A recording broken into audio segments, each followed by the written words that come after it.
Over the course of Sound Euphonium's 2 seasons, and the sequel film Losing the Bluebird, Natsuki Nakagawa undergoes a subtle development quite overlooked compared to other characters in the franchise. Natsuki starts the beginning of Sound Euphonium as a band member who lacks all motivation for the music club, from the aftermaths of the previous year, in combination with her close friend Nozume leaving the group. Natsuki starts the new year devoid of the enthusiasm and excitement that the newer first years bring. Whilst everyone's looking forward, both literally and figuratively, to their brighter futures, Natsuki is looking elsewhere.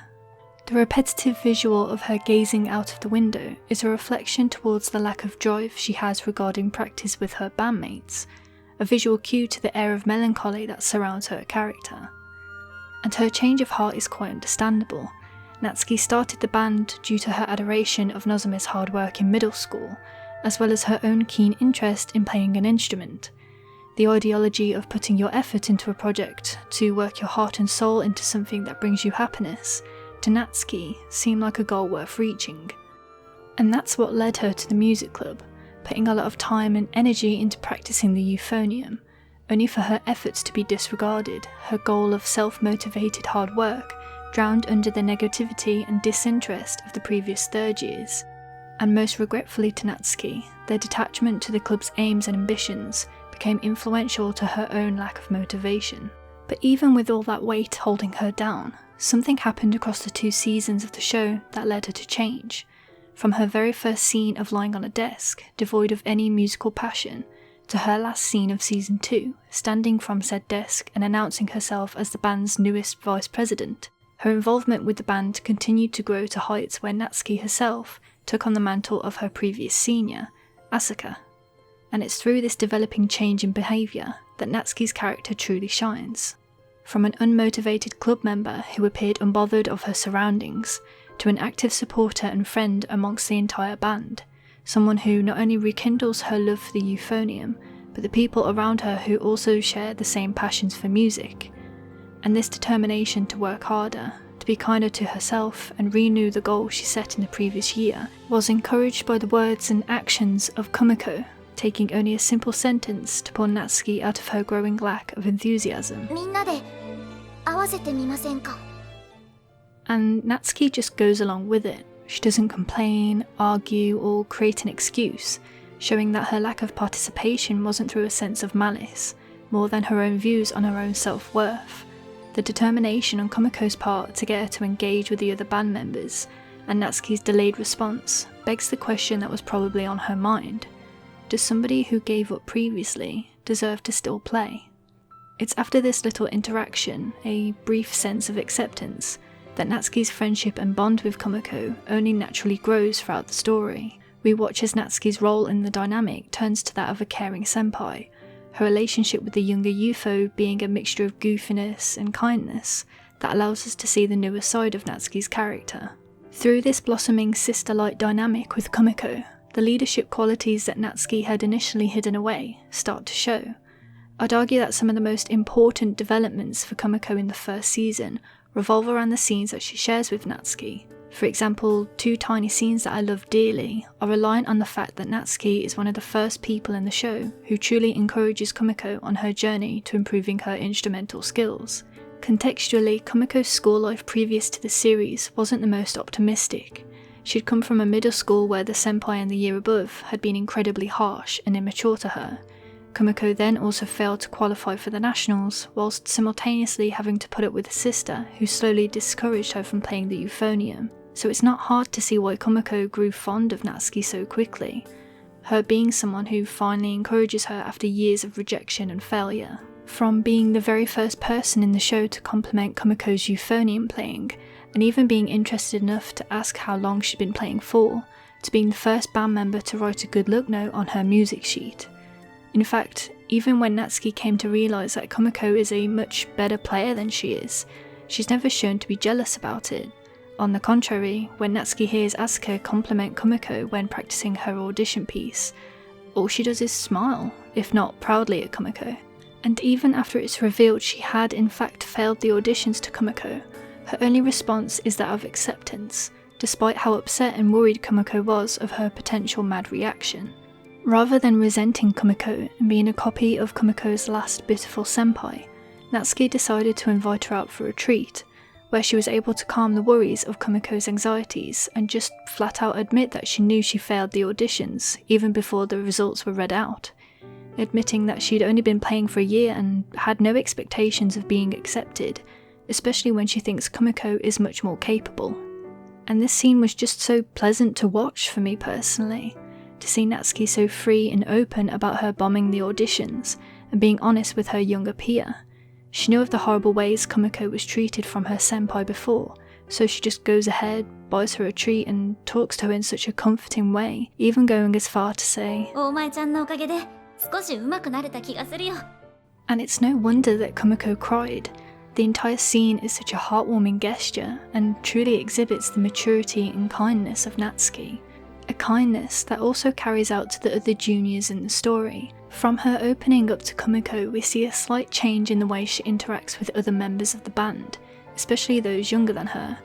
She's seen continuously giving encouraging words, physical affections, and overall positive vibes towards the anxious first years, especially Team Monica, the members of the band who, like herself, didn't pass the auditions. Natsuki gives a shoulder to lean on for the girls, most particularly Hazuki, who Natsuki makes sure to encourage despite the disappointment and sadness the first year feels at being left behind, allowing Hazuki to express the emotions she feels she can't talk about to Kumiko or Midori.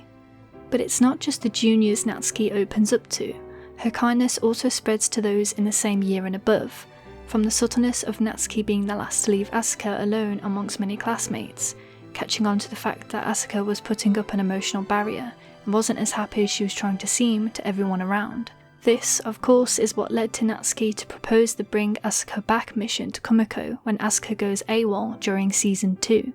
Natsuki had been appointed the replacement euphonium role in Asuka's stead, replacing her for the Nationals when she'd stopped visiting band practice, and yet Natsuki continued to push for Asuka's return, whilst knowing that her fortunate opportunity of playing in the Nationals would be rejected once again if she did. But Asuka coming back was much more important to Natsuki than playing in a prestigious performance. More examples of Natsuki's kindness can be seen through many other subtle gestures, the way she opened up to Mizore, for instance, offering to take her place in basketball when she knew the girl wasn't up for playing, even though Natsuki had just finished playing a game herself. The massive charm she gave to Yuko, which, yes, you could argue was more so done in a teasing manner, but Natsuki still took the time to make something extra special for Yuko. There's also the time she playfully offered to practice kissing with a nervous Riko, so she felt more comfortable on her date with Goto. And yeah, that really is a canon scene in the extras. The way she checked on Asuka after she rejoined the band, knowing she was still dealing with issues surrounding her mother, offering her some water and a friendly reassurance that both herself and many others in the band were there to support her too. And lastly, the way she hung around Nozomi during Liz and the Bluebird, being there not only as a bandmate but a friend, and contributing her own words of encouragement during a time Nozomi was doubting her and Mizore's relationship. 私から見れば、二人ともフルートとオーボエのエースって感じでかっこいいけどな。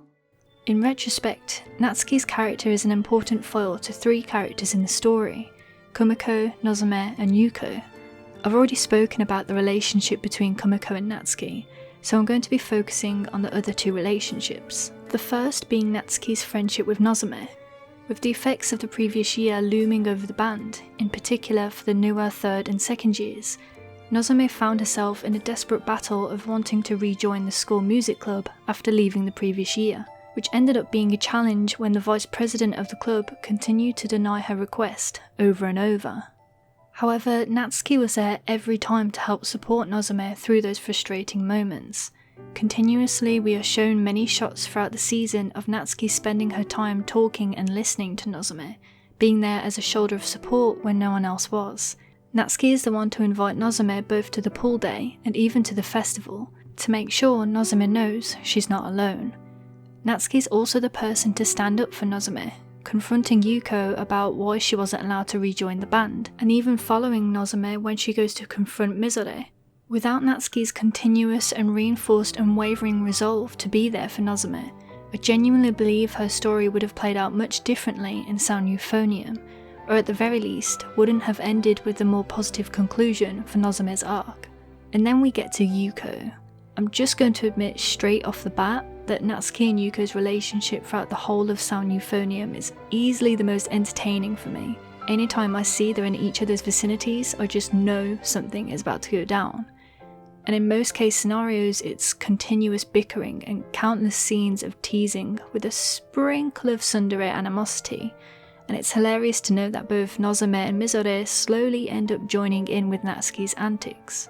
But even then, with relentless teasing almost becoming second nature to Natsuki, there's still a layer of care put into some of her actions, like the extremely ridiculous large cake Natsuki made specifically for Yuko.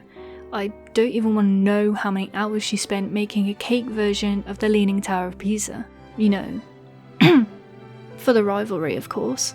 Or the fact that Natsuki teased Yuko for being rejected when asking to go to the festival with Kaori, only to end up being the exact person Yuko ends up going with anyways, because, you know, enemy gal pals?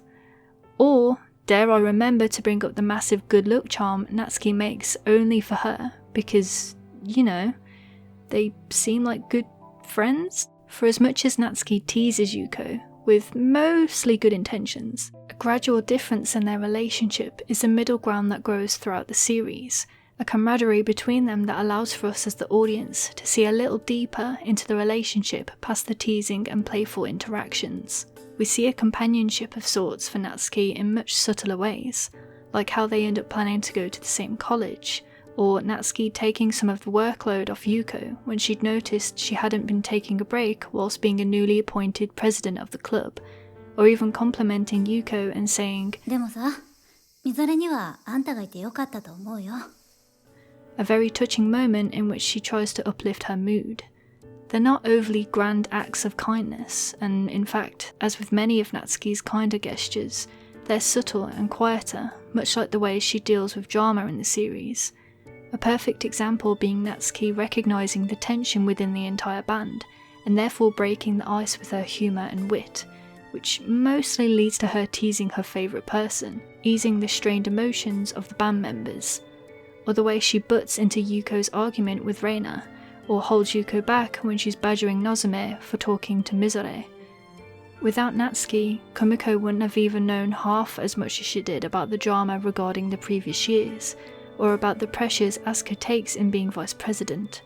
Natsuki recognised the importance of trusting Kumiko, and that leaving band members in the dark would have led to more lack of communication, so she's the first person to open up to Kumiko about the context of everything that was happening. And in contrast, Natsuki also helps by not talking. Natsuki's maturity is shown in that she's able to understand when it's her time to talk, but also when it's her time to listen, as shown through many scenes in the series where Natsuki just listens and observes, instead being there for people when they just want to be heard. In many ways, Natsuki's development within the story is pivotal to many important dynamics and scenes in the show.